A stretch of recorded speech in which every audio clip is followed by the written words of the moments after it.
തീയൽ ഉണ്ടാക്കുന്നത് എങ്ങനെയാണെന്ന് നോക്കാം. അതിനുവേണ്ടി ഒരു തേങ്ങ തിരികെ എടുക്കാം. ഒരു നാരങ്ങ വലുപ്പത്തിൽ പുളി കുറച്ച് വെള്ളം ഒഴിച്ച് മാറ്റി വയ്ക്കണം. അതിന് വേണ്ട പച്ചക്കറികൾ ചെറുതായിട്ട് അരിഞ്ഞെടുക്കാം. ഇവിടെ മുരിങ്ങയ്ക്ക എടുത്തിട്ടുണ്ട്, പച്ചമുളക്, ഉരുളക്കിഴങ്ങ്, വെള്ളരിക്ക, വെണ്ടയ്ക്ക, ക്യാരറ്റ്, കുറച്ച് ചേമ്പ്, കത്തിരിക്ക, 2 തക്കാളി. ഈ തേങ്ങ നന്നായിട്ട് വറുത്തെടുക്കണം. ഒരു തേങ്ങയാണ് തിരികെ എടുത്തിട്ടുള്ളത്. ഇതിലേക്ക് 1/4 ടീസ്പൂൺ ഉലുവ ചേർക്കാം. 1 ടേബിൾ സ്പൂൺ മല്ലി, ഒരു 5-6 വറ്റൽമുളക്. ഇപ്പം നല്ലതായിട്ട് ബ്രൗൺ കളർ ആകുന്നത് വരെ ഫ്ലെയിം കുറച്ച് വെച്ച് വറുത്തെടുക്കാം. നന്നായിട്ട് മൂത്ത് വന്നതിന് ശേഷം ഇതിലേക്ക് 1/2 ടീസ്പൂൺ മഞ്ഞൾപ്പൊടിയും കൂടെ ചേർത്ത് കൊടുക്കണം.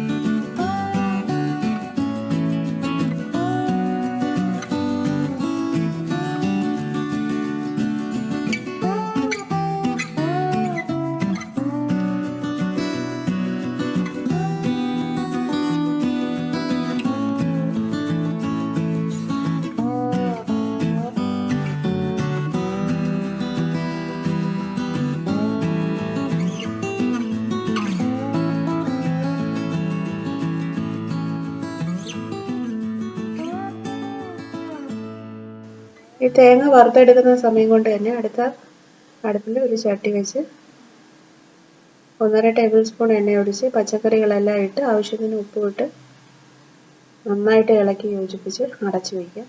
അപ്പോൾ ചെറുതായിട്ടൊന്ന് വെന്ത് വരണം.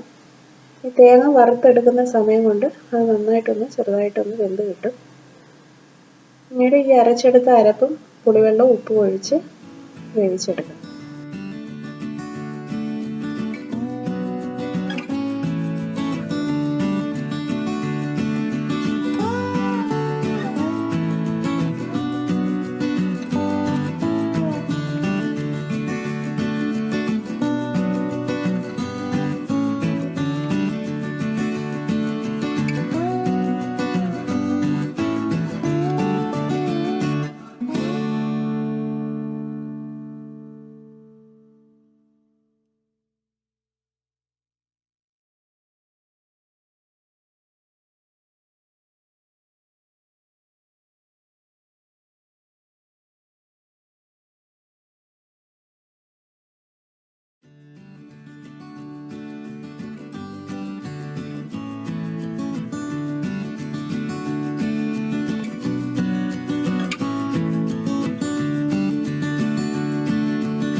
പച്ചക്കറികളെല്ലാം ആവിയിലിരുന്ന് തന്നെ ഒരു പകുതി വേവായിട്ടുണ്ട്. ഇതിലേക്ക് അരച്ചെടുത്ത അരപ്പ്, ആവശ്യത്തിന് വെള്ളം, പുളി പിഴിഞ്ഞെടുത്ത വെള്ളം, ഉപ്പ് ഒഴിച്ച് അടച്ചു വെച്ച് വേവിച്ചെടുക്കാം. അത് നന്നായിട്ട് തിളച്ച് വന്നതിന് ശേഷം ഇതിലേക്ക് കടുക്, വറ്റൽമുളക്, കറിവേപ്പില എണ്ണയിൽ വറുത്ത് ഇടാം.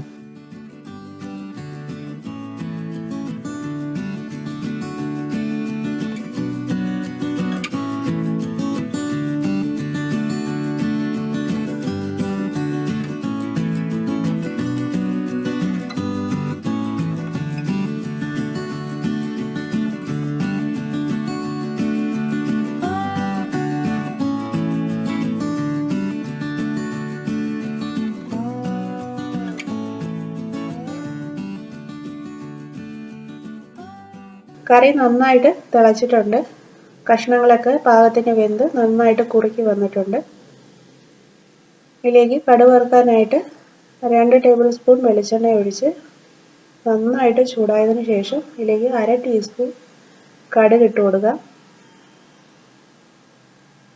കടുക് പൊട്ടിയതിനു ശേഷം ചെറുതായിട്ട് അരിഞ്ഞു വെച്ചിരിക്കുന്ന ചെറിയ ഉള്ളി, വറ്റൽമുളക്, കറിവേപ്പിലയും ഇട്ട് ചെറിയൊരു ബ്രൗൺ കളർ ആവുന്നത് വരെ വറുത്തെടുക്കണം. എണ്ണയോടുകൂടി കറിയുടെ മുകളിലേക്ക് ഒഴിച്ചു കൊടുക്കാം.